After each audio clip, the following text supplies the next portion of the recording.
Good morning, students. Welcome to SRVPS Virtual Classrooms. I am Archana Shah, your teacher to teach you English. Students, nowadays we are doing parts of speech. We have already learned noun and today we are going to start with the pronoun, right? The pronoun. Pronoun is a word which is used instead of a noun. Let's see with example. Raman is my friend. Raman helps Raman's brother in studies. Now, can we have another way to write it? Let's see. Raman is my friend. He helps his brother in studies.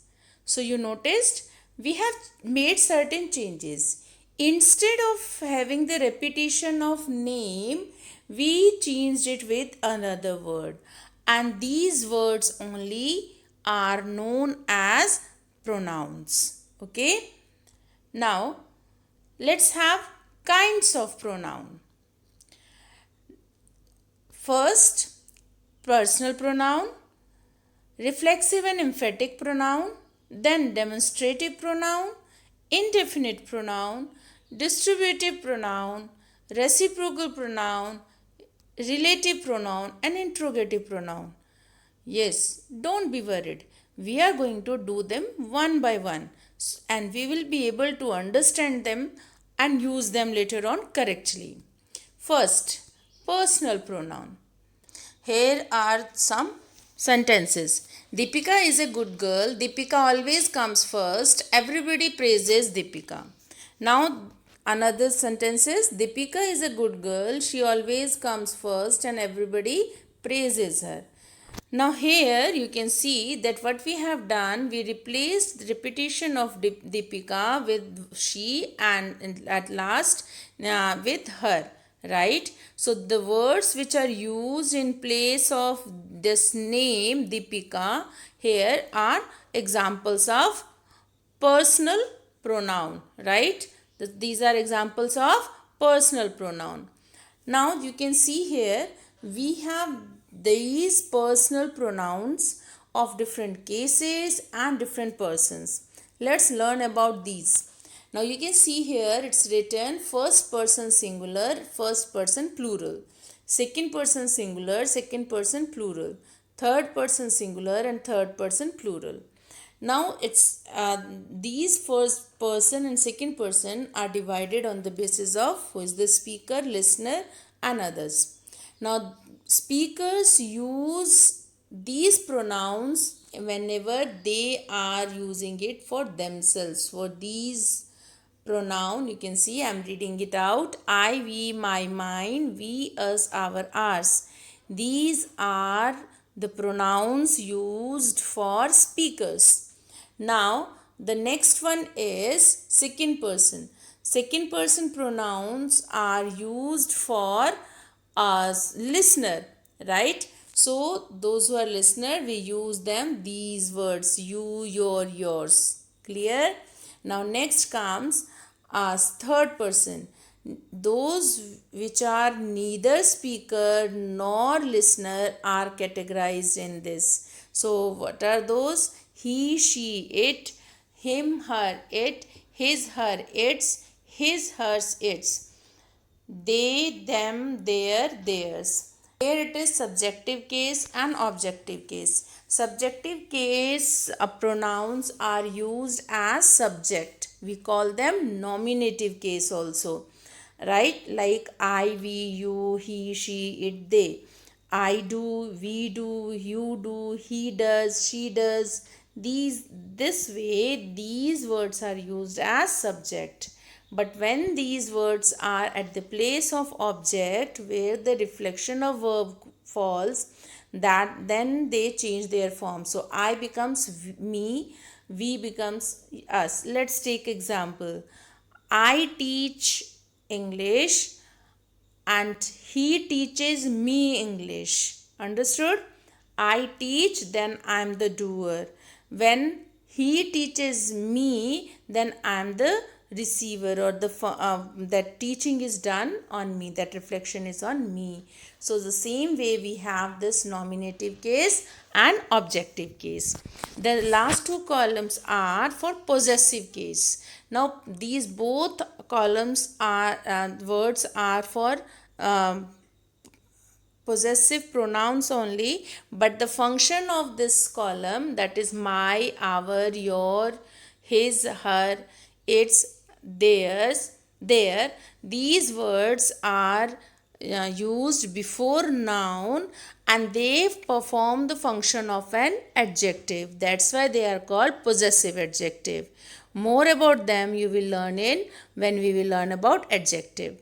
Now possessive pronouns, they as it is stands for noun and can replace any noun there, right? Let's learn about them in detail. Now we have this example. I hope you will understand. In the first sentence you can see which case is there. Can you guess? Yes, it is subjective case, because who lives there?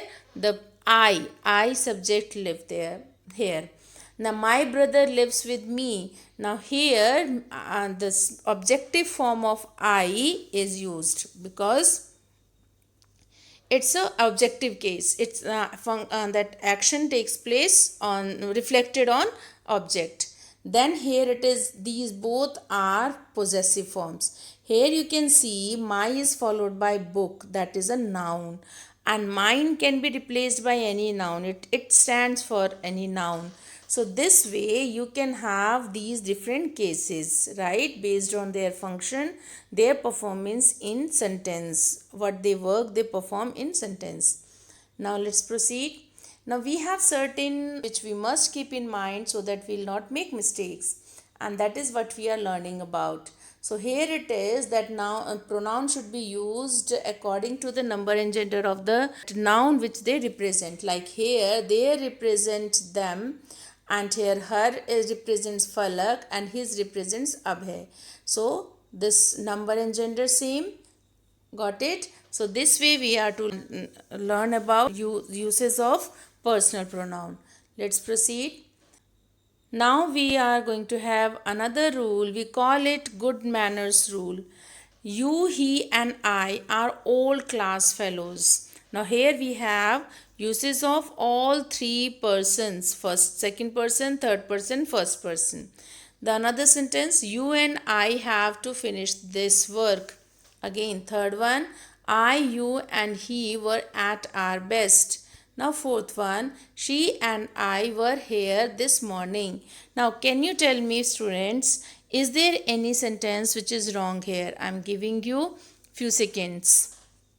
Now here you can see that you, he and I is used there. So what's a good moral or good behavior rule here? Show respect to others later on. Like you, he and I was the third one to be indicated here, right? But you can see in the in sentence number 3 we have I, you and he. Obviously it's a wrong way, right? So what we did, we formulated it and we got a rule, and we call it 2-3-1 rule. So 2-3-1 indicates 2 is for second person, right? So 2 is for second person, 3 is for third person, and 1 is for first person. So here you can see that in first sentence this sequence is as per the rule, but here we don't have that rule applied. So this sentence is wrong. Okay, she and I, again it's third and first sequence, so it is correct. I hope you have understood. 2-3-1 formula you can use easily. Now this is case form. Already discussed that according to number gender of that noun you should write it. Even in case of cases also we mention the same. Here you can see that the comparison is done between I and that person he, right? So they both should be in subjective case only, right? So this way we are having this subjective case. So it should not be objective. It's clearly written here for your convenience to understand that we should not go for object, because this is the comparison between that person to person, right? Okay.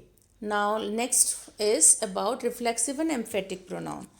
Myself, yourself, herself, himself, itself, ourselves, yourselves, themselves. You will find that few are using their possessive forms, and to and self is added, and that accordingly only we are having these reflexive and emphatic pronoun.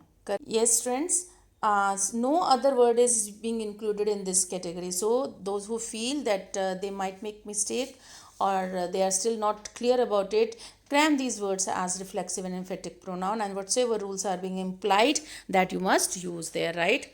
So let's go for the understanding. We can have definition and more examples. Like here I have tried to differentiate. So reflexive pronoun refers to the when action is done by the subject and it turns back to object, reflects back to the object, right? Same way, it's a little different in emphatic case. So emphatic pronoun is used when we are trying to stress upon the subject that doer is the doer only, right? Pronoun.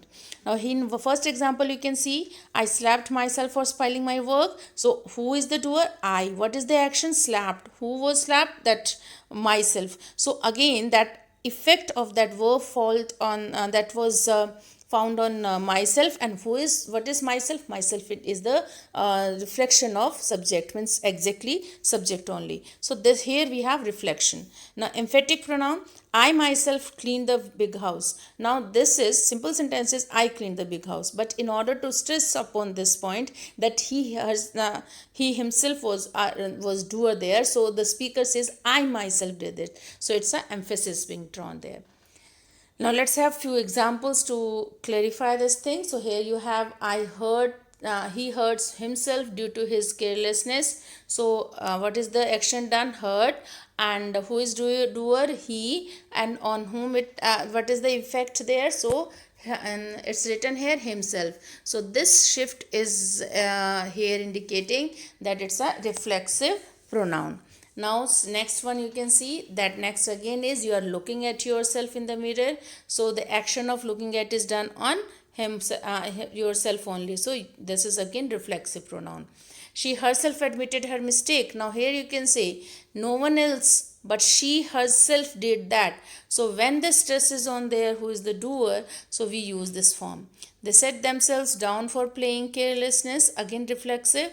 The holiday was declared by the principal himself is example of, yes, yes, emphatic. Very nice. Now let's go for the next.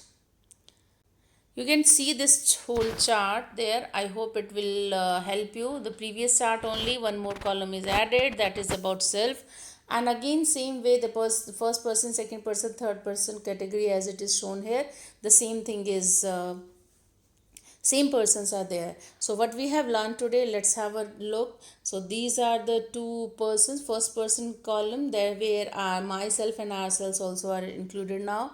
This is second person listeners category, and this one is third person about whom we talk, or who is not the speaker nor listener, right? So this way we have learned about these pronouns today, and we'll continue with the more, and other pronouns will be described and discussed in your next class. And till then, check your Dropbox, get your homework, revise the exercise I have explained. The exercise can have certain sentences. You are supposed to write the complete exercise in your practice notebook, right? Thank you, students. Have a nice time. Bye bye.